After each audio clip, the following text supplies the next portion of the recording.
All right, here we go. Juan Born, welcome to the channel. Thank you, Jacob. I'm honored. I'm honored to be here. Yeah, the last time we saw each other was in London in March 2019. Yeah, 1 year and 3 months ago already. Really, time Wow. flies when you're having fun. Yeah, and back when I saw you, you were still in the process of scaling up your publishing business. I think you were at Correct. around Yeah. 2,000 or 3,000 a month. Yeah, around 3,000 a month. Yeah. And how are you doing nowadays? Well, and then 6 months later, yeah, I hit my goal, 10K a month. Good for Yeah. you. In August 2019, I finally hit my goal. And finally, after 12 months, I hit my goal. So to give you a little bit background, you know it, but maybe your viewers don't. Yeah, let me back up. Like for those of people listening in or watching who don't know you, can you tell us a little bit about yourself? Yeah, my name is Juan Born. I'm from the Netherlands. I'm Dutch, and I live in sunny Spain. So I'm living the good life.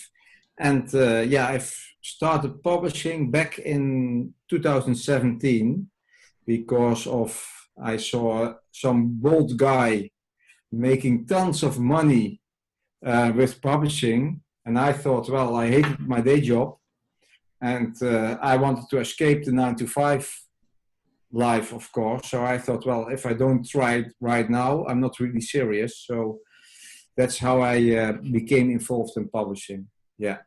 And before I was into IT, I started in '99 as a programmer in IT, and I worked until in let me think October 2018. I quit my IT job to go all into publishing, full time into publishing. Okay, so it sounds like you had an entire career based around IT. I Yeah, assume correct. you were making good money and you were making a good living. So, assuming that, why did you hate your job? Well, making money and having a good living is not all, because like many, maybe some are familiar. I got a home computer back in the '90s, and I played those old computer games with 16 color graphics, and I liked playing those computer games. So that's why I decided to study information science. But then playing computer games and being into a programmer are, of course, two different things. I did okay, and I like the things I liked about the job was you always can develop. I was a consultant, so I had to go to all, mainly in the Netherlands, later to other places on the world, to very big companies, mainly multinationals with multi-billion-dollar revenue. And very big companies. I met a lot of people. I always worked with decision makers, so that was a good part. But what I hated was more you have a golden handcuff, because you have to work 60 hours a week at a company car, laptop, phone, all the nice stuff. But yeah, I had to work all the time, and I didn't really like the programming part. The technical part I didn't like. I only liked the human part of my job. Yeah. So, and then I already, my first encounter with the internet was in 1995. And then I thought, this is something. I should do something with this. Maybe I should make money with this. So we talked about with fellow students. And then I waited for the right moment, for the big idea to come, and for the right moment to step in. And then I saw the internet evolve from 1995 to 1998. And then nobody had internet in 1995 to a big percentage of the people just came on the internet in 98 and 99. And they decided, shit, too late. It's too late. Everything is there already. It's not too No late. interest anymore. In 1995, I was 7 years old, so I Okay. was able to catch up. It's never too late to start your publishing No, business or any online no. business. And then later I realized, well, in 1998, it might have been quite good to start something on the internet. Yeah. looking backwards. Yeah, I mean, back then, I remember 1998, around there, Cisco was growing very aggressively. There were already programs in colleges for everything related to computer science and Yeah, engineering, and starting salaries were very high. You could graduate yeah, right out of a 2-year college program and make $70,000 US, which back then was great, it amazing, was great. Yeah, until the yeah, bust of 2000. yeah. I graduated in 1999, and then it was just the two year problem was already almost solved, but I still could choose. I could meet my future employer in the showroom of cars and also pick up my new car, company car. So it was still quite booming. So I cannot complain about my corporate career, of course. The money-wise, it was good, and that's why, yeah, I stayed in it way too long. Yeah, I should have quit it earlier to have my freedom. But yeah, if you know everything on beforehand, then it's not fair, of course. So I Yeah, don't regret it. same. I wish I had started earlier too. I had always been toying around with internet marketing since the age of 18, and I was making like 200 or 300 a month, but I never had the right guidance or even idea on how to approach it as a business.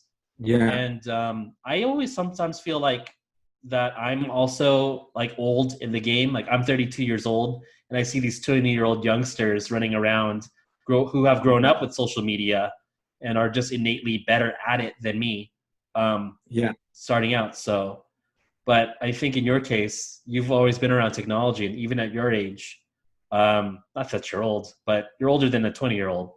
So I'm quite older than 20-year-old. Yeah, I think experience yeah, and corporate experience plays as an edge in this market. yeah. I think it does because, well, first I didn't really use my corporate experience when I just started.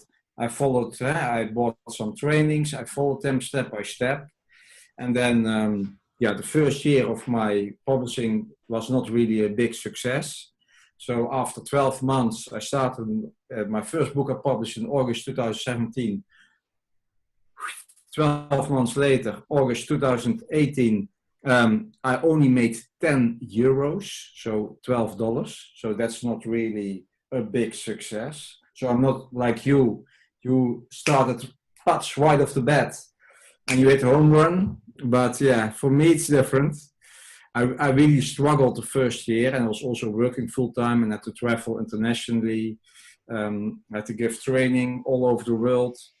I had the luxury flying business class in my last job, so I was, Good for you. but I still wasn't happy. I thought I want freedom. I don't care about that business class bullshit. I want freedom. So yeah, then I decided, okay, let's just go all in. And then we met for the first time in Cancun, and yeah, on the way back in Cancun, I decided, okay, by next year I will be making 10K a month. Before the next Cancun stuff, whatever. And then, and so it happened. In August 2019, I made 10K. But then I thought, yeah, I hit my goal. So I expected to be very happy and satisfied. But I thought, well, I worked in corporate 19 years. I hated that I had to go everywhere. I hated that I had a schedule. But now, with my own book publishing business, I did everything myself. And I was working more than in my corporate life. So I thought, what am I doing? Because I should be working less than in my corporate career and not more. So So what then you're I thought, saying, well, yeah. are you saying that the publishing business is not the passive income online experience that it's been marketed to be, where I can just work 2 hours a month and make 20,000 a month passively? That's what I found out after 2 years publishing. I thought maybe it's me, but yeah, after 2 years, I thought, well, it's not me because I tried everything. I know the important people in the scene, and it's just plain hard work if you do everything yourself and you don't have the proper systems and procedures in place to help you be productive and to help you leverage other people's knowledge, etc., etc. So then I thought we need to do something different, Juan, and so it happened. Yeah. Yeah, I remember in London when we were meeting up there, you were not yet accustomed to like spending 12 hours a day on the publishing business. From what I can recall, it was like maybe 4 hours a day at best. Yeah, correct. Yeah. Yeah. And every And time I that's why I talk to only someone made new, 3-4K a month. That's why I yeah, was at that level. So to reach 10K, yeah, I was just creating a lot of books and doing all the quality checks myself, everything. You have a lot of moving parts. If you're publishing 3 to 4 books a month, you have a lot of moving parts, and I was managing everything myself. Every time you have a different head. You're the project manager. You have to talk to the cover designer. You have to talk to the narrator. You have to pay the narrator. You have to all the things. You have to get new book outlines. You have to yeah, proofread. You get overwhelmed with all different tasks. Every time you have to switch, which costs a lot of energy, of course, for everyone. So it's not that passive as they sell it in the beginning, of course. No. mm-hmm. Only Well, once you don't publish any new book and reap your royalties, then it's passive. But yeah, as we both know, if you don't publish any new books and you don't have your own audience and you don't maintain your own audience, then things will it plummet. inevitably drops down to zero. And I think people Yeah, might be surprised to hear that. You can go from 20,000 to zero if you're not careful after a few if months you're of not careful, negligence. exactly. Yeah. Yeah. So Okay. yeah, So you're spending 12 hours a day working on all this, despite the fact that you have a background in IT. I'm sure there was a turning point for you when you realized enough is enough. I've got to be able to delegate the tasks that I have in my business in order to not only yeah, scale, but also free up my time and have my own life after 2 years of hard work. So what did you yeah. decide to do? Well, the first thing I decided, well, what do big companies do? I worked a lot with decision makers, and decision makers always have a team of people working for them, and they work together with systems. So the first thing I decided, okay, I'm going to hire an employee. I won't call it a VA, a full-time VA. I prefer to call them employees.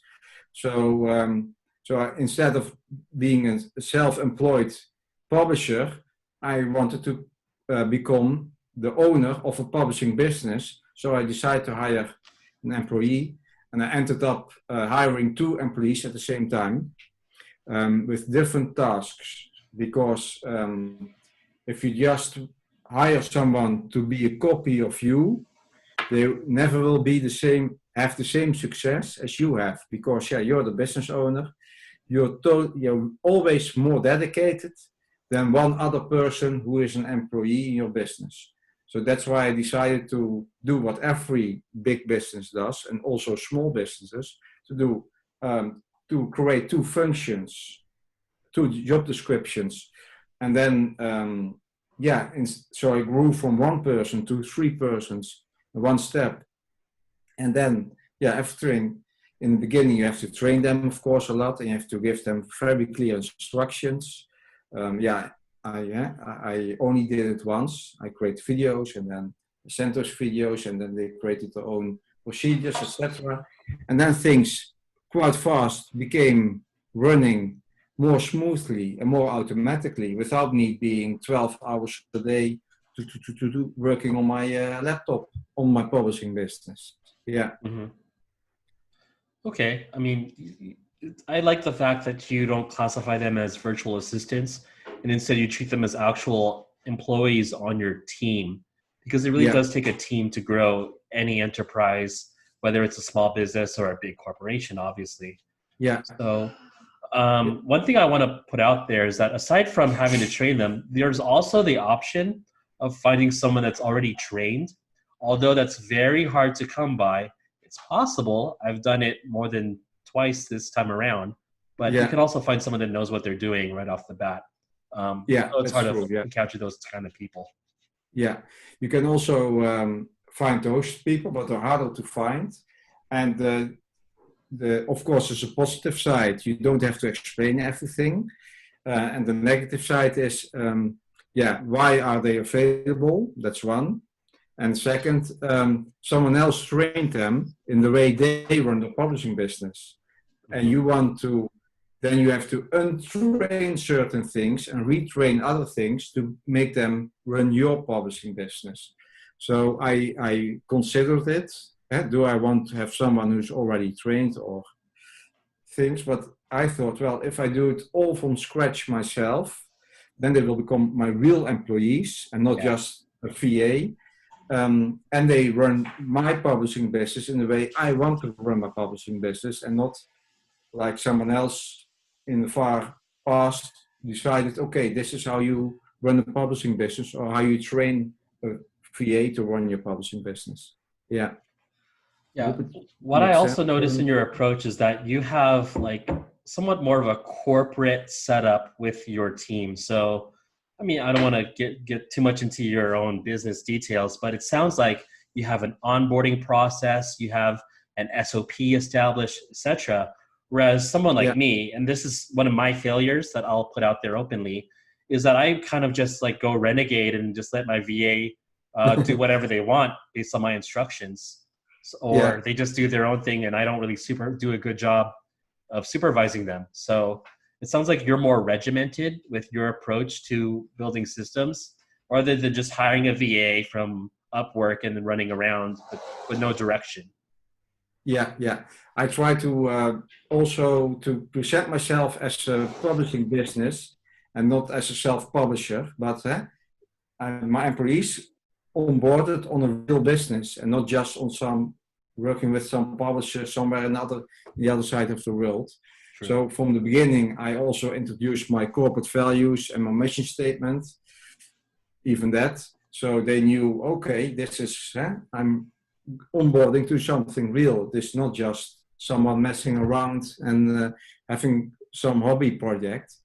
And then, we have some strict rules. They don't email me. We do all the communication without email. Messages are almost always forbidden because a lot of self-publishers run their business with I don't know, Skype or Facebook WhatsApp, Messenger. Facebook, yeah, that's me. Then you get, if you're a business owner and you get interrupted all the time, and they expect, if they ask a question, that you reply directly.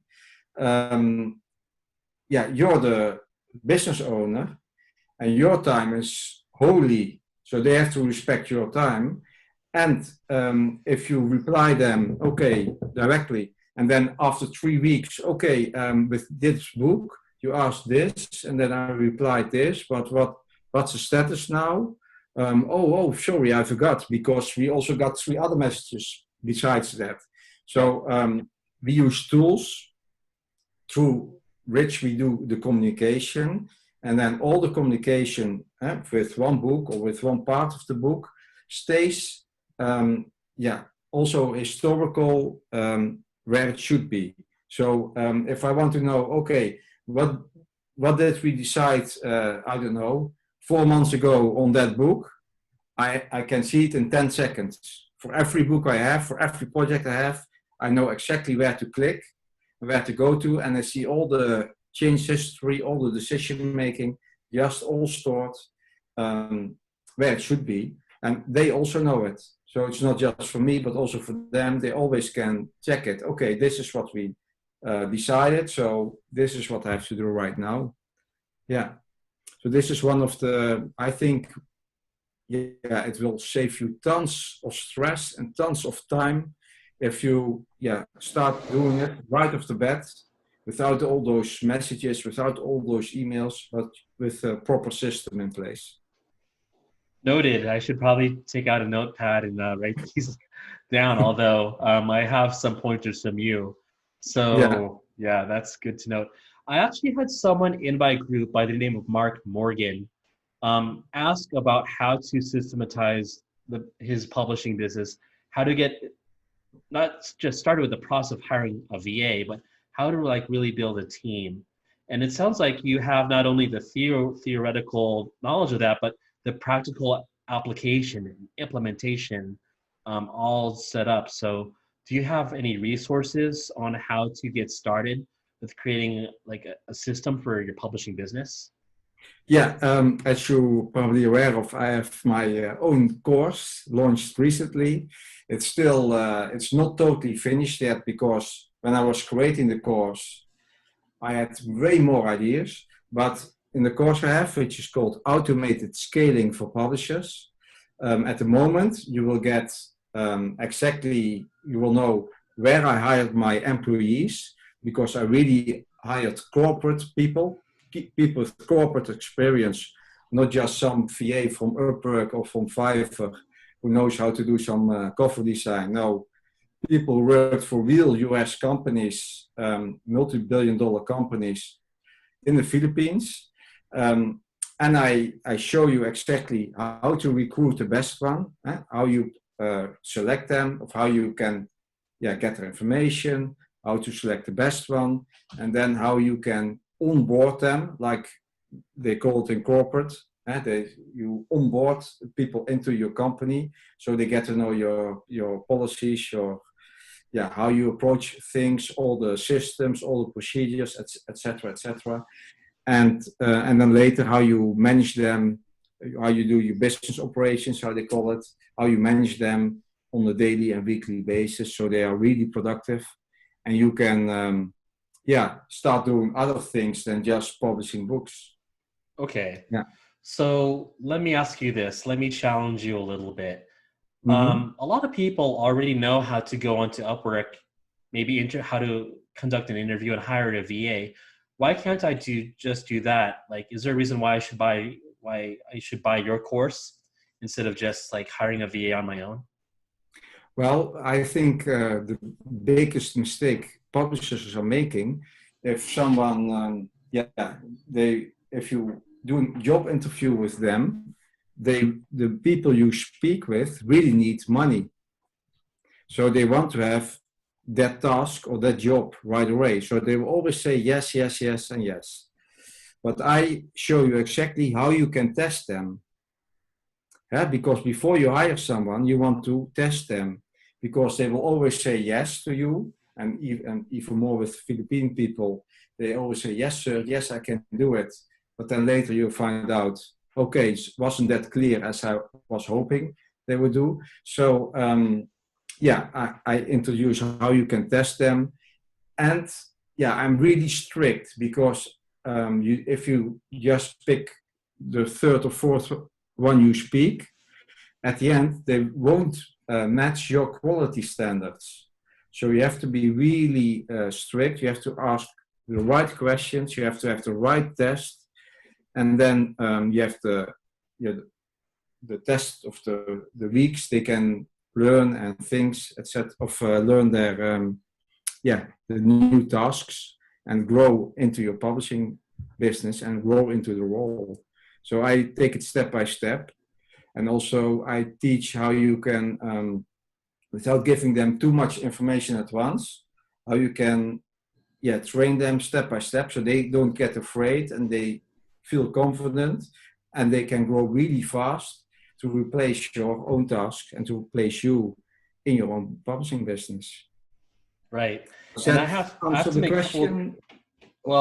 I actually have to put full disclosure out there for people listening in. I've actually taken your program. I've gone through all the lessons. And the most value that I got, because I already have a staff of people, I have team members for everything.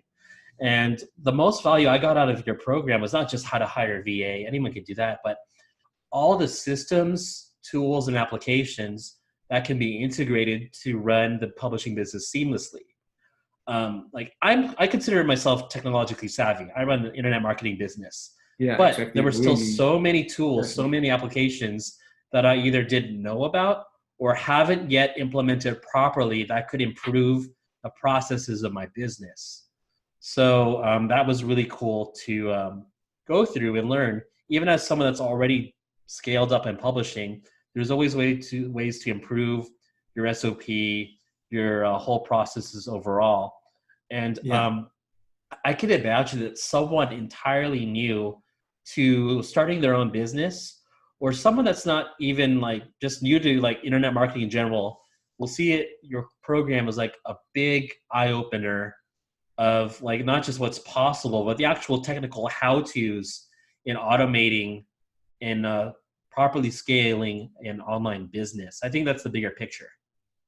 Yeah, yeah. I thanks for the nice words. Yeah, I agree. That was the main goal, of course, and what I wanted to, yeah, to teach people in this course. Yeah, And one thing that I'll put out there, I haven't mentioned this publicly. I'll still keep it some of a secret. But I was also I'm going through your curious. course, and I realized that all the lessons that you teach are actually transferable skills that you can integrate into other industries, other online verticals. So let's say I wanted to go into lead generation for another industry of some sort. I can apply everything that you teach in the course, put the systems together, and it would work great for another business. So it's not just publishing, it's really how to develop an online team for any online business, I feel. Yeah, I agree with you. And later, to be honest, it's a secret between us and the viewers of your channel. I later, when I added more and more modules, um, I also want to, yeah, make it more general to make it an online, yeah, automated scaling for online entrepreneurs, for example. But that would be a new version of the course. And this is specific for publishers, and also share step by step every step in the publishing process, how I automated it, who's doing it, and yeah, how I made the decision, should I do it myself? Should one of my employees do it? Or should I outsource to a third party, an external party, and why I made that decision? So this is totally specific for self-publishers, but I think 70% is also applicable on online entrepreneurs in general. So totally agree with that, and that's what I want to do later when things have crystallized more and when I have more time. I can see a path for you years down the road in order for you to scale to 7 figures. I think that would be the right direction to go, as it utilizes your skill set, and it's something that can be used for a much broader audience than just publishing. So I think that's a good avenue for you to take. Yeah, thanks. Yeah, I totally agree. That's my long-term vision. But for now, I thought let's help my fellow publishers because I know a lot of them are struggling. They are working. Yeah, now it's summertime, nice weather outside. We get more freedom with the COVID. So I totally understand if people want to have a little bit more freedom and just don't want to stay at their computer 12 hours a day. So I thought I have to put this training out as soon as possible so people can really take advantage of the systems I implemented and implemented in their own publishing business and go back maybe like me from 12 to 2 hours a day working in publishing. Let's say 4 hours. But yeah, you can really reduce the time you work on publishing when following my systems. So your value proposition is that, yeah, you will scale following your blueprint. There's no income claims, obviously. We're just saying that you're saying that you can grow your business, but the main value proposition is that you're actually going to save time and get back your time. Yeah. So it becomes more passive. I don't promise 100% passive because I still do. I'm the owner of the business, so I'm responsible. So the important parts I check myself because I want to bring out a certain quality standard. So I do the checks myself and give feedback to my employees, of course. Later, people can and I can do hire another role to do the QA work I do now myself, but I just want to do it myself until they are fully grown. Yeah, and the big thing, and I used to work 12 hours a day, and when now you see all those, everyone's always productive in the internet world. They're always creating a lot of videos, creating a lot of books, and I was thinking, why are they always productive? And I'm always distracted with all kind of shiny objects and other stuff.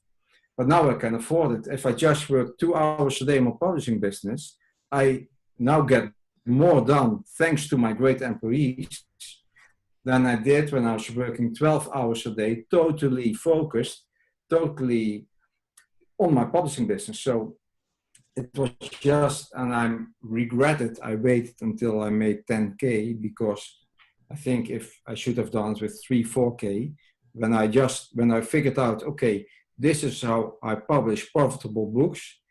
If I've one or two, then I should have started already onboarding someone to take the tedious task out of my hand. And I think I would even have grown faster. But that's looking back. It's always easier when you look back than when you're Yeah, and looking back, I had my first full-time staff member back when I was only making $4,000 a month, and it was absolutely the right decision back then. And it helped me a lot with facilitating everything I needed to grow the nonfiction side of my business and get that cemented. Yeah. So you're saying a lot of great things, Juan, and I can see where, I know firsthand that this program can help out either brand new people in exposing them on how to build an online business, and even for veterans like myself that could do a much better job of running the operations much more fluidly and more passively once things are properly trained. So I got to ask the question, man, how much does your program cost? $2,000, $3,000? How much does this cost? That's when it would be named Automated Scaling for Online Entrepreneurs. I should price it $2,997 probably. With but 3 payments. Yeah, 3 payments. No, 3 payments should be a little bit higher. That's if you pay it once. But for now, because it's for self-publishers and because I understand them, it's only half of the price of a 30K book. So at the end, what are we talking about? $297. $297? Well, not own just, yeah. Yeah, I know I'm stupid, but yeah, it's really cheap. If you order a book, it's more expensive than my training. Yeah. I mean, at $297, I paid upfront $700 for my VA, and then there was a monthly retainer. I think that your program is much more comprehensive than just hiring somebody as you're learning how to develop a system. And I think you had a mastermind call with your first set of students, and there were some very high-profile publishers. I can't mention any names, but no, I think they were very pleased and satisfied with what you were showing with systems in place. Yeah, because what I even do, and that for that price is unique, I think, in the publishing scene, I do a 2-week group coaching call for everyone who bought the training. Really? And included in the price. So yeah, I'm giving it away for... Wait. Yeah. So you're doing 2 calls a week, every week? No, every 2 weeks. Every 2 I weeks. do 1 call. Yeah. Okay, so 2 calls a month. 2 calls a month. And that's in the program price of $297. Yeah. Wow. Okay. All right. You didn't know it. You didn't know it, man. I didn't know that. No. But that's an experiment. I decided it last week, and then I implemented it. And at least it will be during the summer. As long as people will show up, as long as during the lifetime of the course, I will probably continue with this. So yeah, and they can also ask publishing-related questions. It don't have to be about automated scaling or about hiring employees or whatever. It can be all kind of related questions. Also, where I market my books, or how did I grow from 10K to 10, or from 10 to 10K in 12 months, etc., etc. It can all kind of questions that you want to ask, you can ask in those group coaching calls. Yeah. Interesting. Very cool. So they're not only getting your systems expertise, but the publishing expertise as well. Yeah. Very interesting. But I want to make a slight disclaimer. The course is mainly for people who know how to publish. So it's not an absolute beginner course. So if for people who are just starting publishing and don't have any other course, I would say buy any other course which is around, start publishing, and then later, once you got success, then consider to go further, to scale, consider my course. I agree with that because you don't want your overhead to take too much of the profits that you're making monthly. So No. for most people in the world, I think making $3,000 US a month is enough to at least survive anywhere in the world. And once you're making $3,000 a month, I think that's around the time it's appropriate to start looking for at least your first staff member and scale up from there. Definitely. Yeah, exactly. Or for people who are working full time and they know how to publish profitable books, but they don't just lack of the time to implement it every time. For them, it's in the beginning will be also extra time to train someone, but once they are up to speed, then the new employees scale the publishing business for them, and then they can quit their day job, for example. So you don't have to be a full-time publisher to, that's another approach I would consider, I think that works best from the ground up because when I was doing publishing, I was also white collar, working in the corporate world with international sales. And I could have, I don't want to change anything from back then, but I could have made money sooner had I been able to publish more books more quickly. But I didn't have a system for that in place. And one of my main frustrations was that I'm just freelancing, doing all this on my own. But back in 2017, I didn't yet have a system in place to facilitate producing books, aside from outsourcing to a ghostwriter and having a cover designer. That was it. Yeah, exactly. Yeah. I also in the beginning only the cover designer and the ghostwriter, and that was it. Then all the other stuff I did myself. Yeah. And my course is mainly, I'm a non-fiction publisher, and I know your audience is also into fiction publishing, of course. They're mostly nonfiction, but a lot of what you teach is applicable for a fiction publishing business. Now, granted, there are a couple other platforms in fiction that we use more of, like we use Booksprout more than most people in nonfiction do. And other, I also use Booksprout. Booksprout's good. There's other platforms as well, but it can definitely be something that can be added to an employee's training within a matter of a couple of weeks. And very good. Okay, good to hear. That's general. It's for all publishers, so to speak. So let me ask you this. This is somewhat of a curveball, and I did not prepare you for this at all. Is there any option, like a high ticket option to get coaching from you, or have you implement systems in place, do all the training, all the facilitation for setting up a team for a publishing business? This is a curveball. I didn't see this coming. At the moment, I stopped doing one-to-one coaching because I wanted to get this training out. But we can always talk about it. If someone who has the budget, you have to have budget, of course. And I think let's ballpark it for 1,000 a month. Mm-hmm. I can help them. I was going to say, what if Elon Musk approached you, say, hey, I have the money. Let me develop my business. I'll pay you $4,000 and let's get the system in place. Yeah. Then I would do it. Okay. Because I love working with Elon Musk, I love working with people. So, Yeah, I think you're not selling yourself enough, Juan. I think you're going too cheap. I'm going too cheap, that's right, yeah. But if people want it, just ping me and we will figure it out. Sure. Okay, I just wanted to ask you that. So what I'll say is, guys, this is an absolute little steal. I've gone through the program. It's legit. For $297 for everything that you're getting, plus 2 calls a month with Juan. And there's some very, very credible people that have already gone through the program. Maybe they can leave testimonials publicly, but it's a good deal. And I would get grandfathered in now, then wait 6 months, and this will probably go up to $997. Yeah, the end price will be $997, exactly, Yeah. I mean, you'll have to, if you want to run ads on it. So, I would say get it now while you can. And look, it's not a hard sell.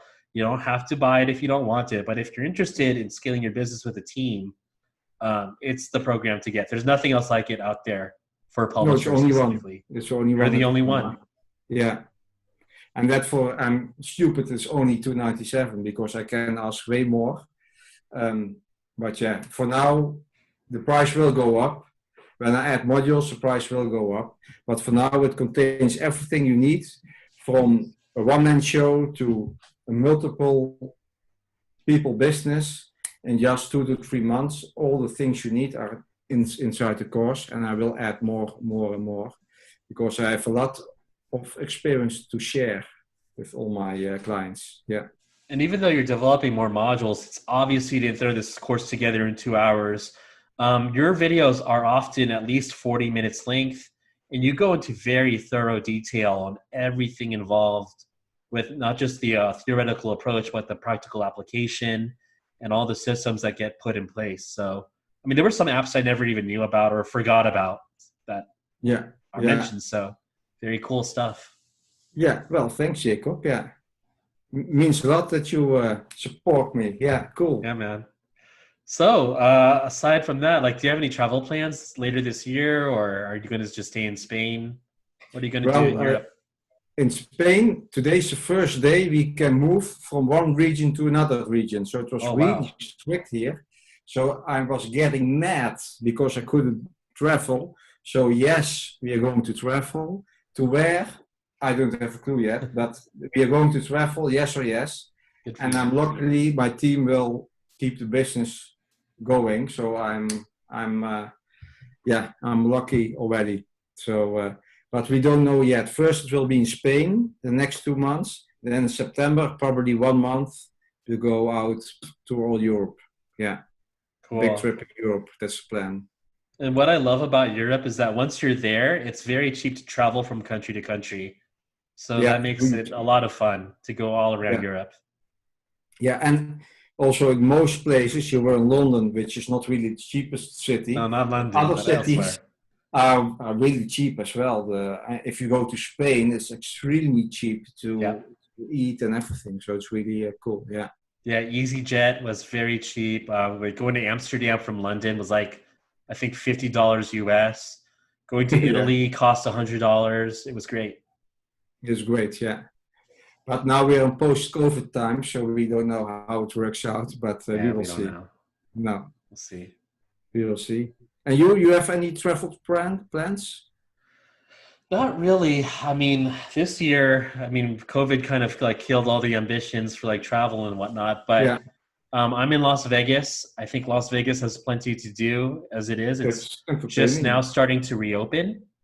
And I'm moving into another place next month. Are you familiar with Vegas at all? No, and I know the casinos and stuff, but I've never been there. I know it from CSI Las Vegas, and that's it. Okay, because I'm moving next to the Bellagio. Okay, yeah. So yeah, that's impressive. Whoa. Not really. It's not really. Yeah. No? Yeah, it's expensive. It hurts. Yeah. Yeah, but it's gonna be fun. I think once things especially reopen. But I got to build a team up so that I can go out and not have to suffer from not working on my business. Exactly. Yeah. Okay. Cool. Okay. I'll leave a link to your course in the YouTube description below, along with anyone that's listening via Spotify. I'll leave a link in the description below. And I'll also leave a link to your YouTube and Facebook for anyone else, especially in Europe, that wants to check out your mastermind, your free mastermind, and learn more about you and from you. Okay, well, that's cool. Thank you, Jacob. Yeah, I will send you those links as well. Great. Yeah. Very cool. So is there anything else you want to say to the viewers, to anyone else watching or listening out there? Well, I want to say, we all go to dips sometimes. So if you're down and things publishing isn't going as you were expecting, just keep on going. Look at what others doing. Look at other books. Look at the big man Jacob. He made it working, so you can make it work as well. And I want to just say to everyone, keep it positive, and at the end it will work, because publishing, I think, I don't only think, I'm 100% sure, if you want to start something online, and also in 2020, publishing is still the easiest thing to start with to make money online. Yeah, I think so too. If you compare it with all the other adventures you can do online, publishing the less capital intensive and the easiest thing to learn. So that's my summary. Yeah, I mean, as far as like making money online, there's actually a few easier ways. It would be it's inappropriate to mention them here. But as far as like making a real business, an actual online business, I still feel like if you want to make $1,000 online with a business, publishing is the easiest way to do it still at this point, even in 2020. Yeah, even 2020, yeah. Yeah. Yeah. Of course, there are other ways, but yeah, let's not talk about it. It's not sustainable after a while, unless you give up all your time. Yeah. Or you have to become a freelancer or Upwork or something, but then you don't make, it's really hard to scale. It's impossible to scale as a freelancer working on a staff of one. Unless it's something that you like to do. Maybe you're like a high ticket cover designer. Like I pay my cover designer $300 a cover. And if that freelancer has clients every day, that's still a good living. But there's pros and cons. Yeah, it's significant. Yeah. But there's pros and cons to that approach. So I think for most people who don't have the design skills or the writing skills or whatever skills, publishing is still the most handy skills. Like I had, I only could program a little bit and talk to people. That was it. So then I think publishing is still the best one. Yeah. Yeah, and it also helps you develop transferable skills that you can use in other avenues. Like I'm going to be working on another project in another industry, and everything that I've learned from publishing with like internet marketing is immediately transferable and gives me a huge edge starting out in something else on another project. So it's definitely something that you want to get into if you want to build an online business and maybe segue 3-5 years from now onto something else. Do something else, and I learned copywriting thanks to book publishing, and that you can use in every online adventure or even offline. So that's great. And there are a lot of things you will leverage from going to publishing. I agree. Yeah. Absolutely. Yeah.